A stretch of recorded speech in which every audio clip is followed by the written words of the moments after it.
साल 2023 भी ख़त्म होने को है। चलो इस साल में कुछ नए अहदो पैमा बांधते हैं। इस साल कुछ नए उसूल तरतीब देते हैं। खुद में बेहतरी लाएं ताकि कोई हमें यू डिज़र्व बेटर न कह सके। खुद को जज्बाती तौर पर इतना मजबूत बनाते हैं कि हमारा खिलना और मुरझाना किसी एक शख्स की महरूम मिन्नत न हो। तब्दीली लाते हैं अपनी इस लूली लंगड़ी सोच में जिसका महवर फ़कत मैं है।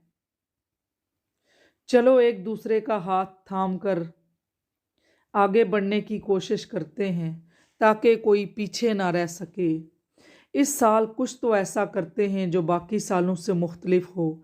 चलो कुछ नया करते हैं। चलो माजी बईद में मुकीम इन हदूरों से निकलते हैं। चलो ज़िंदगी में कुछ नया करते हैं।